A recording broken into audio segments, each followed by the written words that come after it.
Ready for a big show? How would you describe today's show? Eventful. I think today's show is eventful. That's how we would describe the Brady roast. Yeah. Right? Oh, yeah. Very eventful. A lot of things happened. Yes. A lot of things were discussed, some of which Giselle did not want discussed. And then he goes and posts a Happy Mother's Day post to Giselle on Sunday right after. Amazing. Yeah, it was. So will the broadcast debut of Tom Brady on America's Game of the Week on Fox. We know that through the schedule release. Coming up on September the 8th, 4:30 Eastern. Tom Brady on the call for Dallas and Cleveland. Cowboys on the road against the Browns. Ratings are always going to be massive when the Cowboys are on the TV and on the streaming apps, Chad. But I'm tuning in just to see how Tom Brady's debut goes. We've discussed this many times over the last year and a half or so. And I still measure this as I have very high expectations. I think this is going to be great. And I still see this, and I think, man, Greg Olsen was really good. And I wonder which game he's going to end up with in week one. Yeah. What's his game going to be as the number 2 crew for Fox? Had a great time talking with Greg Olsen in Vegas, the Super Bowl also. Hutton, I'm still not fully convinced that he's going to call this game. This is where I find myself when I see this graphic. Let's show that graphic. I want to show this graphic as much as possible because, let's face it, everybody wants to see Tom Brady's face and not mine. Anyway, I still am not convinced this is going to happen. I still think there's a chance he's quarterbacking the Raiders or he's doing something else. Now, I say that knowing that Fox had their upfronts this week on yesterday, and he was there. It was Jamie Foxx. It was Tom Brady. It was some representatives from Fox News, and that was it. He was the Fox Sports guy that was meeting and greeting on stage all the possible advertisers for Fox. So that makes me think more that, this is serious. He's going to be calling games. But I'm still kind of in I'll believe it when I see it mode because maybe it's tongue-in-cheek, maybe it's a joke, but he's referencing maybe coming back and playing. It's hard for me to fathom this is actually happening. I mean, and behind the scenes, he's been working with Burkhardt. The same way Nance worked with Romo, leading up to things. A part of his contract with Fox is showing up to events like the upfronts.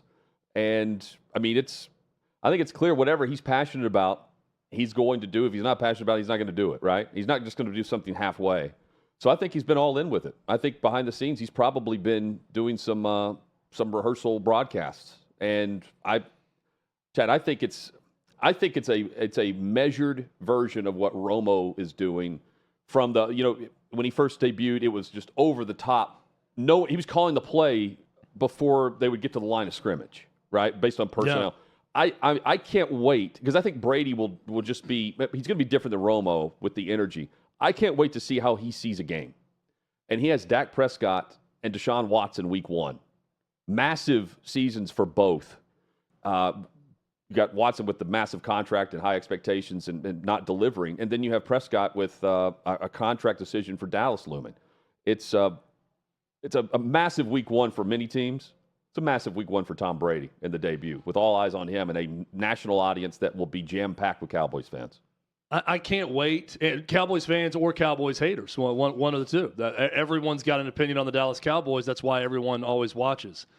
I'm in the position of I cannot wait to see it. It's highly anticipated, and I have very low expectations for what it's going to be. I would say the same about Tony Romo. I was excited to watch Tony Romo call his first few games, but I had not low expectations. I don't know what the expectation is. I'm not looking at Tom Brady and thinking this is going to be amazing from the beginning. I'm also not looking at Tom Brady and thinking that there's any chance it's going to be bad. I think it's going to be fine. How good is it going to be? I don't know. My expectation is low going in, but I think the baseline is good because, like you said, Hutton, I don't think Tom Brady is going to put himself in a position to be bad. Even when he's roasting stand-up comics, that it's their job to be funnier than him, he was still pretty good. And you could tell he prepared for it, and he was ready to go with his jokes and his whole demeanor and everything else. And he did a really good job with it. I think he'll do the same calling games. Getting that chemistry down, getting the timing down with Kevin Burkhardt is a process and something you got to practice. and you can only really practice when it's live and you're calling a game. You can do all the practice games you want, but there's going to be variables that's going to pop up over the course of a live broadcast. He'll learn those things, and he's going to do a good job. My big question with Tom Brady is how critical will he be of players across the league? I'm pretty optimistic he's going to be very honest and be very critical at times of players and coaches. I've said that. I think he will be brutally honest. I think it's going to make people mad, but I don't care about people in the NFL getting mad. No. I care about my viewing experience watching the games. Absolutely. And if someone is honest and they're honest with how critical they are, and they're honest with their criticism, I think that adds the broadcast. I hope he is. The game itself is a pick'em right now in Vegas. That's the only pick'em currently of a Week 1 matchup. And keep in mind, too, it's just an early review of what Dallas is starting a rookie left tackle against Myles Garrett. That's where the attention will be. Something to watch. Yeah. Oh, and the attention to me is going to be on the two quarterbacks, like always. Yeah, but with Brady Prescott, calling it, I think Brady weighing in on Deshaun Watson could be fascinating. Agreed. And that whole situation, how much time he spent not playing the game. I'm ready for it. I guess with me, it just doesn't quite feel real yet until it actually takes place. And even when I see that graphic of the game he's calling, I still want to see it happen. But I'm looking forward to it regardless. The home opener for the San Francisco 49ers, the New York Jets, by the way. Let's just throw in a couple of other games here. New York Jets on the road, Monday Night Football. Rodgers will open the season again on Monday night, and it's against San Francisco. So it's a great matchup, and we'll see if he can hopefully last more than 4 snaps. We've got that, plus Purdy going into year 3, coming off the Super Bowl appearance. And it's already been announced the Chiefs will host the Cincinnati Bengals in Week 2. Doesn't it almost feel cruel to put Aaron Rodgers right back out there in the opening Monday Night Football game, given the experience a year ago? I know he's a pro and all that, but when you come off a devastating season-ending injury in the first game on Monday Night Football, the last game of the week. It's tough for any human to come back from that. It's really tough when you're Aaron Rodgers' age to come back from that. Yeah. And now to say, you know what we're going to do? We're going to put you right back in that position. This time, though, we're going to fly your ass across the country, and then you're going to play that game again, and we're going to watch you make it through an entire game. And we're all going to pray that your other Achilles doesn't snap in this game and that you can make it through a season. I think it's pretty cruel, honestly. I get the whole national TV Rodgers window and everything. I think he welcomes it. And it's got to slay the demons, I guess. I think he welcomes it to prove a point. He was trying to prove a point at the end of last year. Had they been in playoff contention, if his return was going to be any sooner, maybe he comes back. Maybe he was just trying to say, hey, I'm back on the practice field, and I'm back sooner rather than later. I proved you wrong, all the doubters. I'm still here. I think that's part of – I think he welcomes this. I think he loves it. Yeah. The last game of Week 1, the anticipation of him, and compare the talk of the Jets last year at this time to now. It's really been buried. And they're running it back. They've added pieces. They've drafted an offensive lineman in the first round. They have Rodgers back, presumed healthy. And it's kind of just on the side of the path towards the 2024 NFL season. No one's talking about the Jets the way they were a year ago. Which is weird. Can they make it to the Super Bowl? Can they be a contender in the AFC? There's no way they should be under the radar. People are talking about the Dolphins more than the Jets as a possible contender in the AFC. Here's my question with Aaron Rodgers. Can RFK Jr. become his Taylor Swift? Can we get cutaway shots of RFK Jr. at every single game? Do you think he'll follow Aaron Rodgers the way T. Swift did Travis Kelce throughout the year? That could be part of his campaign. Well, I'm saying he's at every Aaron Rodgers Jets game. Follow me here. He's up in a suite. They cut away on national television to RFK Jr. They get his celebrations on every Jets Aaron Rodgers touchdown. I think this could be a great way for him to campaign throughout the fall. When is the first of the debates? No idea. We went through the calendar. No idea. We went through the calendar. And we were. Let's find out. I'll Google it. Early in the season, we went through the calendar when we were debating whether or not he would actually do this. We looked at the vice presidential debates, not the presidential debates. That's right. But for Rodgers, that's right. But there was a way where if he opened up on Monday night, there was something coming up that week, or if it was a Sunday night game. It's September 16th. Okay. They will run from September 16th. The last one's on October 9th. So September 16th in San Marcos, Texas, at Texas State University. Second presidential debate will be October 1st at Virginia State University in Petersburg, Virginia.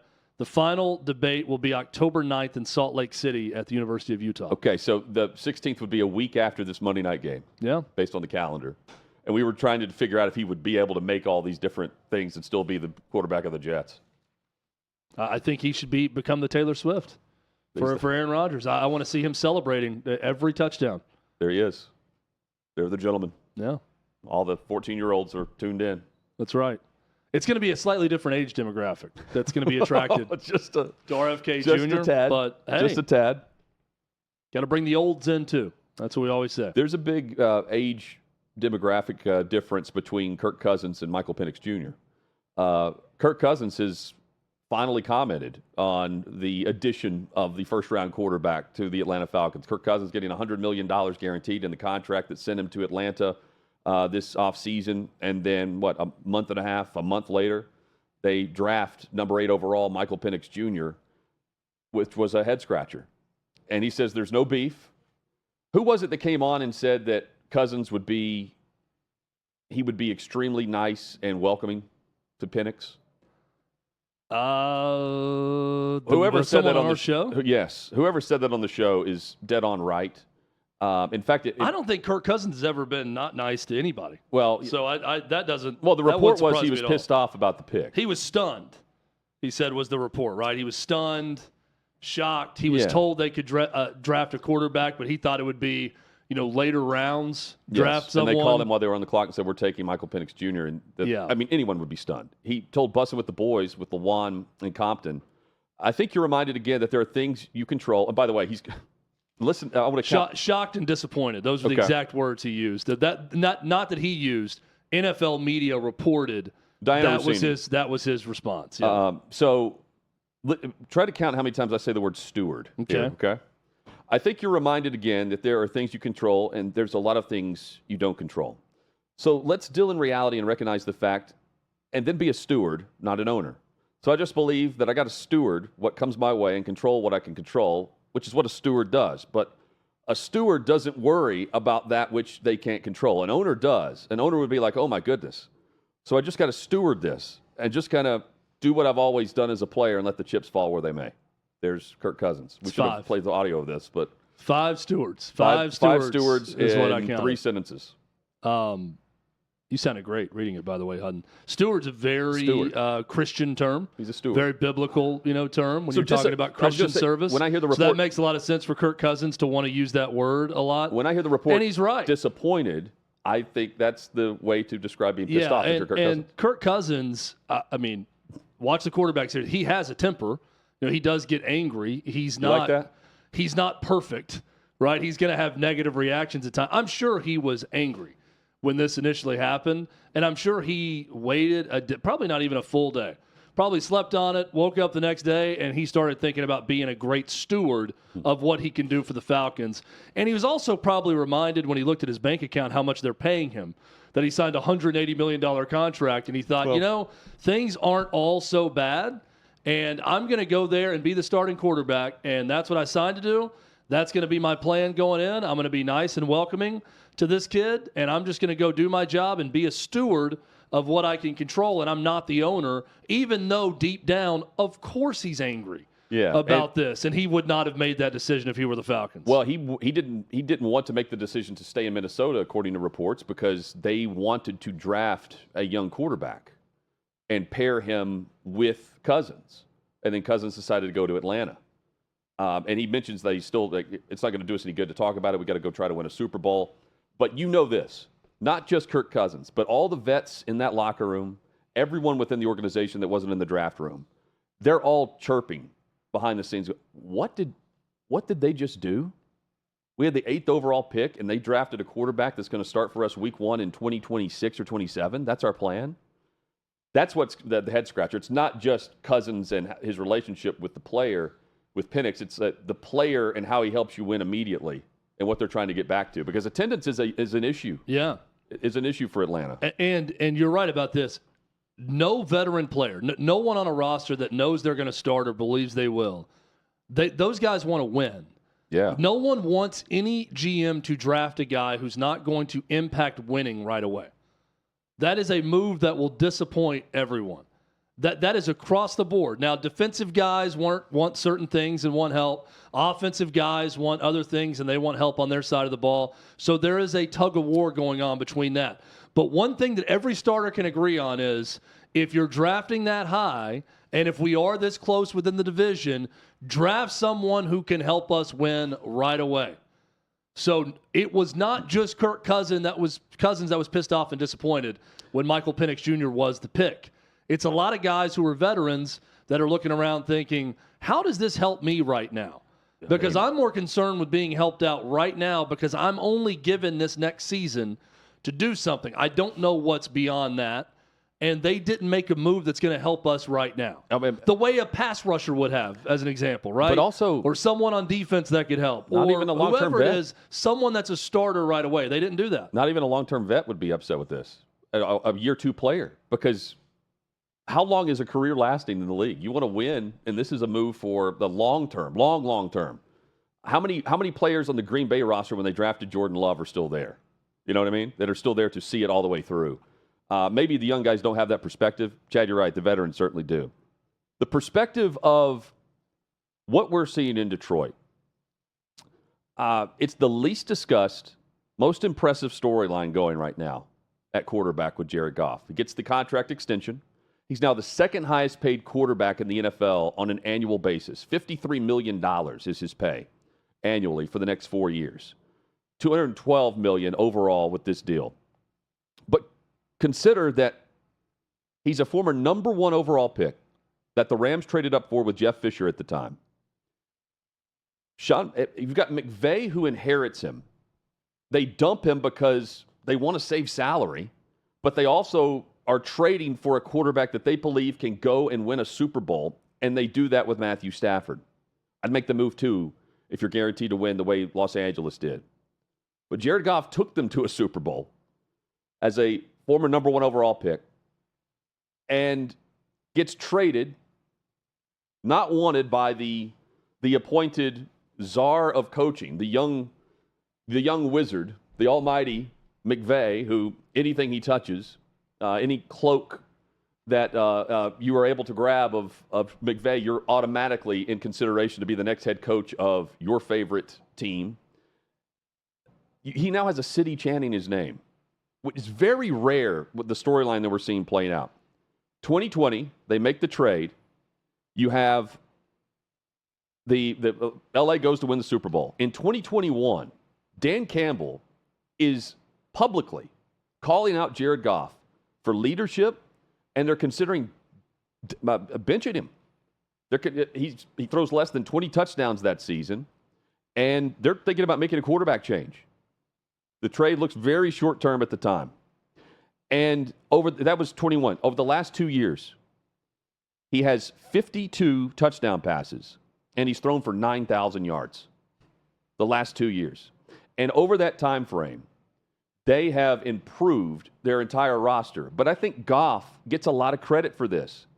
Amon-Ra St. Brown is now the second highest paid wide receiver in the NFL. Goff's the second highest paid quarterback in the NFL.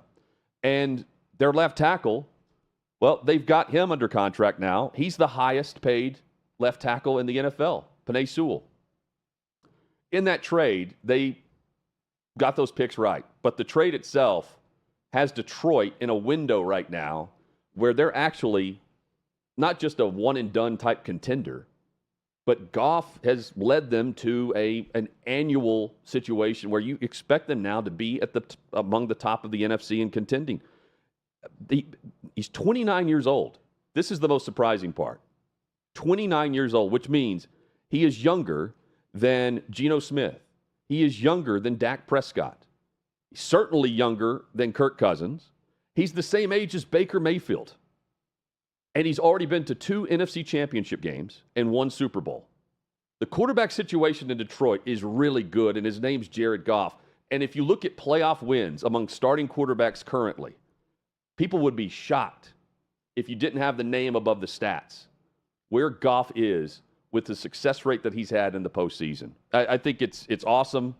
And if you compare the quarterback situation, I think many of the headlines are Jared Goff is getting paid second most to only Joe Burrow right now. What is this? This is going to be a great contract for Detroit. Dak Prescott's contract is coming up in Dallas. They have decisions to make with what they're going to do in the future for Prescott, and chances are they extend him. But, Chad, the real losers in all of this, there aren't many. It's just if you're Dallas trying to sign Prescott, and if you're Hendon Hooker, you're not liking this because you're not seeing the field anytime soon. But when this trade was made, you and I were on the radio. I said this is a salary dump. Detroit's just trying to rebuild, and one of these picks is going to be on a QB. And it turns out they traded for their QB. And it was a quarterback czar that wanted to dump the salary and say, we can't win with them. Detroit is winning with them, and at a high rate. It felt like he was going to get processed, that he was being traded to Detroit. Yeah. He would get processed out of Detroit, and then Detroit would go find their quarterback. And instead, it's become a career arc that I'm having a hard time finding the appropriate comp. I think about Alex Smith as the number one pick, but he got a little bit better and better in San Francisco after a rough start, and then lost his job, and then goes to Kansas City and has a nice little stint there with Kansas City where they're winning a lot, and then ends up in Washington. It's hard, a resurgence, though. It's hard to find the number one overall pick story that's like Jared Goff's, because it wasn't all bad in L.A. either. They got to a Super Bowl and lost to the Patriots in that low-scoring game where I think they only scored a field goal in that loss in Atlanta to the Patriots in that Super Bowl. Then he gets traded, and then it looks like he's not going to be there, and then all of a sudden he leads the Detroit Lions to the NFC Championship game, had a great chance at taking them to a Super Bowl. You're going to get paid when you do that. As a quarterback with that franchise, he got paid. It's a pretty remarkable sports story for him. And it's a guy who was the ultimate favorite as the number one pick, who then became the ultimate underdog that you root for. An afterthought. That then was in the doghouse as the underdog in Detroit, that now is the top dog. Well, it's pretty cool when you think about what all has happened over the course of his career. And think about the number one picks that haven't been able to do this. Of course, everyone's going to think of Jamarcus Russell, Sam Bradford, Cam Newton in a career resurgence. The dip, you have the fall, and then you have the bounce back by Goff and the consistency. Baker Mayfield's trying to do it right now. He's trying to pull the Jared Goff. That's a good comp. If he can continue having success in Tampa, that would be the comp. Jameis Winston, former number one overall pick. He's a backup. It's just something we don't see. And it's not like I can't sit here and say he doesn't deserve what Detroit just gave. They're going to look back at this and be like, man, this is a great deal for us when all the other salaries continue to rise. For sure. It's incredible to think about where Detroit was when they made that move with Matthew Stafford sending him out. And then they win. And then he goes and wins. But it was also like the ultimate defeatist move. It was now's the time kind of thing. Think about where Detroit was then. Yep. They were having to trade away a former number one overall pick who had been a very good quarterback for them, that had gotten them to the playoffs at one point, as an admission that you can't win here. And you've told us that. And we want you to. And we agree with you, by the way. And we want you to go win. We agree with you that you can't win here. So we, as the losers of the NFL, will trade you away to the Rams, and you get what you want, and then we'll bring in Jared Goff. And now the Lions are better than the Rams right now. It's pretty cool when you think about where they were when that trade happened and where all sides are now. It's worked out for the Rams also, don't get me wrong. But it's really starting to work out for the Lions. Well, and that window does not look to be closing right now when you see their team. So here's what they got in the trade. Jared Goff, they had a third-round pick in 2021, and then 2 future first-round picks, 2022 and 23. Here's how they've used that. Of course, they have Goff. They end up drafting Melifonwu, one of their defensive backs. Jamison Williams is one of those picks at wide receiver. They have Jahmyr Gibbs and Sam Laporta at tight end, who's setting numbers and records a year ago as a rookie at tight end. They've got some other players too, but, the total net there, this is why Detroit is where they are. Because of Jared Goff. Of all quarterbacks, it's Jared Goff. He wouldn't be there if Nathaniel Hackett was the OC, Chad. I mean, I've talked so negatively about this guy, I feel almost bad for bringing it up. But it looks like his main credential is that he's a really good ping pong partner of Aaron Rodgers. Yeah, that's been his career staple, is that Aaron Rodgers liked to play ping pong with him. And because of that, he was a good offensive coordinator in Green Bay, even though Aaron Rodgers was the real offensive coordinator. So Connor Hughes of SNY, who's been on the show multiple times, he says that he's very good at what he does. He says that the Jets made legitimate attempts, is his phrasing, to hire someone who would run the show on offense over offensive coordinator Nathaniel Hackett. And that person would not have taken the coordinator title away, but would have essentially replaced him as the offensive mind behind the Jets' offense. Of course, they end up not doing that, and Hackett is right now still the offensive coordinator going into year number 2 with Aaron Rodgers.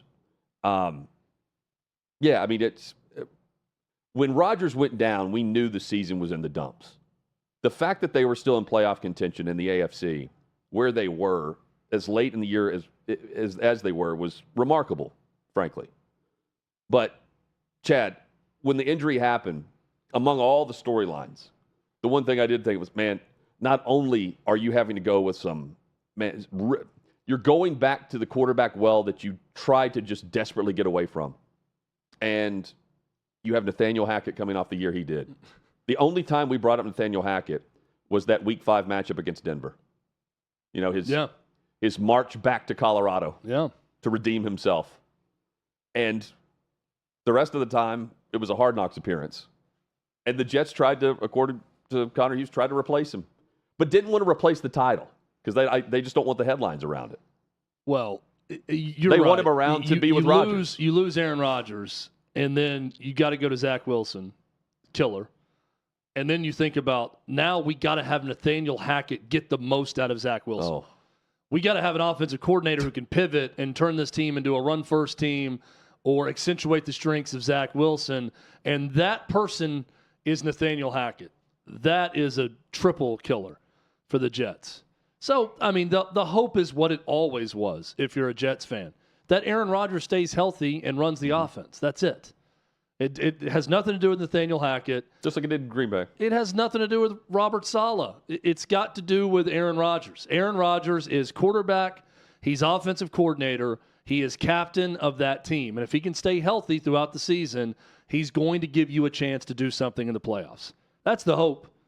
And the moment he went down 4 plays into the season on Monday Night Football a year ago, all hope was lost for the Jets.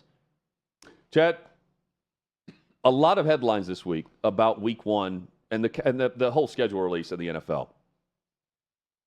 Tell me what's in store for Week 1 in college football.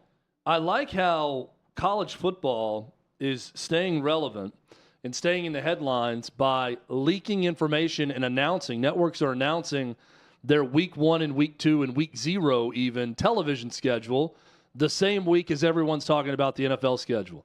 The NFL will trump all when it comes to this. And tomorrow, on Wednesday, when we get that NFL schedule release, we're all going to be clamoring for every single game, and everyone's going to go immediately to their favorite team's social media account to watch these schedule release videos. That's all going to happen tomorrow. But let me give you a little something to tune in for right now. And that is what ESPN and ABC and Fox have done with the release of their Week 1 schedule. Hutton, ABC on Week 1. Okay, this is an ABC triple header on Week 1. Clemson versus Georgia in Atlanta at noon Eastern, followed by Miami at Florida at 3:30 Eastern, and the nightcap in primetime is Notre Dame at Texas A&M. College Game Day will be in College Station on that day. The week before that, College Game Day will have their first ever international visit as they will go live from Dublin, Ireland for Florida State and Georgia Tech in Dublin in that Week 0 game. Thursday night to start the season, you've got Coach Prime in Colorado hosting North Dakota State. to kick things off, which that's going to be a tough game for Colorado.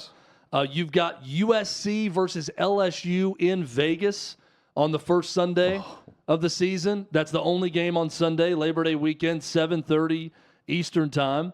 September 7th, you've got big noon kickoff going live from the Big House for Texas at Michigan. It's awesome. You've got Alabama at Wisconsin and Madison on September 14th. Of course, Michigan, Ohio State Yes. to end the season. I'm pumped up. Just seeing these games got me looking at other games that are going to happen that week. Virginia Tech is at Vanderbilt here in Nashville to kick off the season.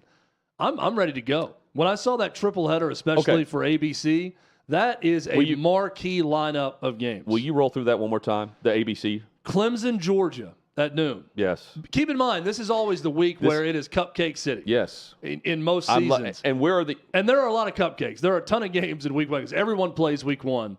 So there are a ton of games, a lot of cupcakes, but there's some high-profile matchups too. Clemson, Georgia at noon. Miami at Florida. Think about what this game means for Mario Cristobal. Both guys, man.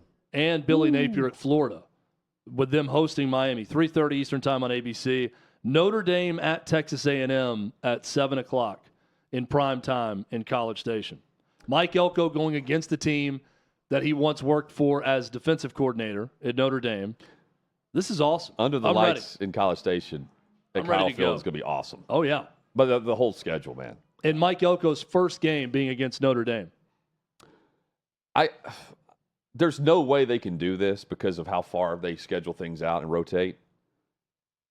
Now imagine releasing that schedule live, just as a massive event. Oh, yeah, yeah. And just rolling it out, well, like a bracket reveal. I got excited seeing all these press releases of the schedule from Fox, from ESPN, ABC, everyone. But this is really the first time I've allowed myself to think about the 2024 season. This is the time of year. It's right around NFL draft. I start thinking about the upcoming NFL season. But now with the NFL schedule release taking place and college football, it's not college football. Let me rephrase. It's networks being smart enough to send out all the press releases of their early season TV schedule right now. I think it's brilliant. It gets me excited about college football on top of the NFL. It's a very savvy move by the networks to get these out now. Now, it's also savvy to wait and schedule everything, a week or two in advance as the season goes on, because you don't know what the primetime game should be until you get deeper in the season. But for those week 0, week 1, occasional week 2 games, get those out there now and get us pumped up about it, especially on the same week as the NFL schedule release. I love this. So I know there are 2 games that you mentioned, LSU and USC's in Vegas. Yep. And the Georgia-Clemson game is in Atlanta. But the thing that stands out to me is how many games are true road games for these programs. Alabama at Wisconsin. By the way, the last time Alabama A&M played on the Notre road, Dame. just to put this in perspective and to illustrate what you're talking about, the last time Bama played a true road game at a Big Ten opponent was 2011. Nick Saban took Alabama to Penn State for a game. And now they're going on the road against Wisconsin. Yeah, because that's on Fox. What was it, Central Florida or South Florida last year? That was in they Tampa. were on the road at South Florida. But Auburn recently did that. They flip-flopped. They did a home and home with Penn State. They went on the road there. They played down on the plains. So we're seeing more and more of that. I'm all for that. I love getting the 10 years ago, Texas, Michigan games you wouldn't normally see on a home campus. Go home and not neutral site with those. Yeah, but 5 years ago, 2 years ago, A&M Notre Dame would be in Dallas. Yep. And now we get that in College Station. Yeah, you mentioned USC, LSU, neutral site.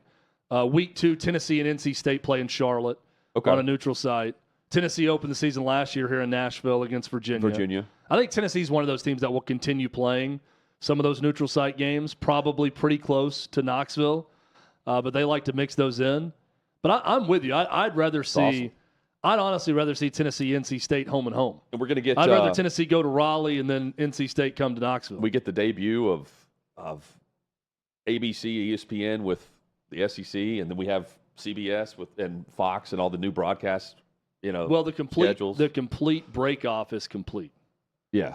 Disney is now the SEC. Yeah. The SEC is only tied into Disney products with ESPN and ABC.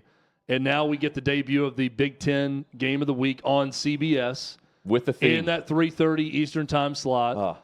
You get, I think it was just announced also, this is going to be a big one. In week 2, the NBC primetime Big Ten game is going to be Colorado at Nebraska. You're going to have a lot of time to get liquored up if you're Nebraska fans wanting to trash talk Coach Prime in that game and after everything that happened a year ago. Put a boot down. And now it's Matt Rule with a 5-star stud, #1 quarterback in the nation. Yeah. And Dylan Raiola coming in to Nebraska. I'm pumped up. Me too, This is the first time. It's May. It's mid-May. It's a ways energy, off. though, man. But it absolutely gives me a bolt of energy thinking about the upcoming season. This is the first week I've allowed myself to go there and start to think and plan about what football season is going to be like. And it's got me excited thinking about it. Chad Withrow, ESPN2. You will go there tonight for the tip-off. The WNBA's new era. Caitlin Clark and the Indiana Fever on the road against the Connecticut Sun. They'll tip off what is going to be a glorious year, which is the league is Caitlin Clark. And every game you'll be able to tune in and watch. Chad, I've never thought I'd hear you say this. He can't wait to have appointment viewing for the WNBA. I've long been referred to as the Billie Jean King of male sports broadcasters. You have. In my support of women's sports throughout. I watch all of them. You love middle-aged women as well. I celebrate them. Love middle-aged women. When I grew up, it wasn't the high school girls that were interested in me in high school. It was their moms. Those teachers. They wanted me to ask them to the dance because I was more on their level. They saw me as a supporter of all things female. They knew female empowerment. Geography be champion. A women's rights movement. Look, I believe in sexual freedom. I believe in all these things, these tenets of feminism. Yes. I've long been known as a big-time feminist and advocate of women's sports. Again, Billie Jean King as a male sports media figure. That's me throughout my life. That's why I'm going to tune in tonight to ESPN2 to watch the debut of Caitlin Clark. And Hutton, I'm going to be coming straight from my daughter's pitching lesson. This is a big night of women's and girls sports for me.